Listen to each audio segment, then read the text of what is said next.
We usually think of loneliness as just a feeling, right? But what if I told you it's actually more like a biological program that's running in the background? Let's get into the science of why your brain can sometimes fight the very connection it so desperately craves.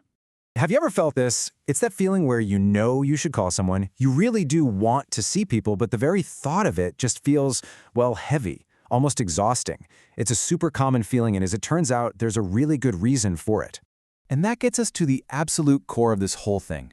Your brain treats being disconnected from others as a genuine survival concern. Now look, this has nothing to do with being weak or antisocial, not at all. This is your brain's ancient, superprimal wiring kicking in, trying to protect you. Okay, so to really get why this happens, we've got to dive into how our brain actually processes disconnection. And it all starts with this thing called social pain.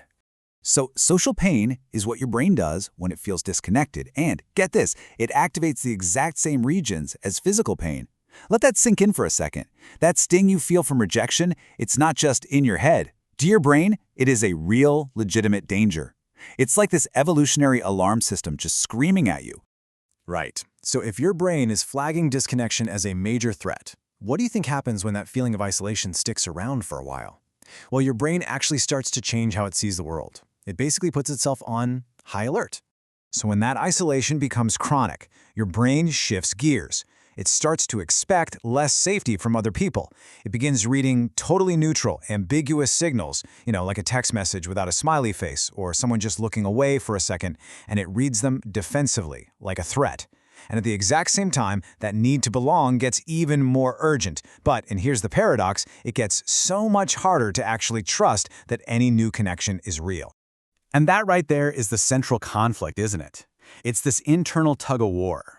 On one hand, you desperately want that human contact, but on the other, your brain is bracing for impact, just waiting for the disappointment and the pain. And that's what makes reaching out feel so incredibly risky, so emotionally exhausting. And all of this creates this really powerful feedback mechanism. The crucial thing to understand here is that this isn't just a one-time feeling. Nope. It becomes a self-reinforcing loop that can feel almost impossible to break out of. It all starts simply enough. For whatever reason, you just have less contact with people. Now, that lack of positive social data, it teaches your brain to be way more cautious. And that leads to this bigger and bigger expectation of threat down the line. And that defensive posture, that bracing for impact, it makes you even less likely to pick up the phone or send that text, which, completes the loop. So you see, less contact leads to more fear, which then leads to even less contact. It's a vicious cycle. Okay, but here's the good news, and this is really important. Once you can see the loop, you can learn how to interrupt it. So how do we break the cycle? Well, the key is to stop trying to fight your brain and start retraining it. This right here is the absolute crucial mindset shift. Let's break it down. Over here in the trap column, you've got these grand social fantasies, right? Or seeing every single interaction as some kind of personality test. And of course, just feeling like you're being totally irrational. But on the other side, in the training column, the focus shifts. We're talking about small, repeatable, low-friction contact. It's about graded exposure, not some big test. And most importantly, you start seeing this not as a personal flaw, but as a trainable loop. So what does that training actually look like day to day? Well, first you have to consciously give your brain better data. That means making a point to have small, positive interactions to push back against that threat bias. Second, you got to prioritize what's repeatable and low friction. We're talking a quick text, a short chat with the cashier, instead of these big, high-pressure events.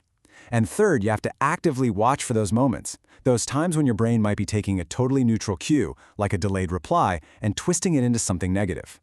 All of this, giving your brain better data, focusing on that low-friction contact, it really all comes down to one fundamental shift in how you see it. It's about moving from feeling like you're broken to seeing a pattern that you can actively, tangibly train. And this really is the most powerful takeaway of all.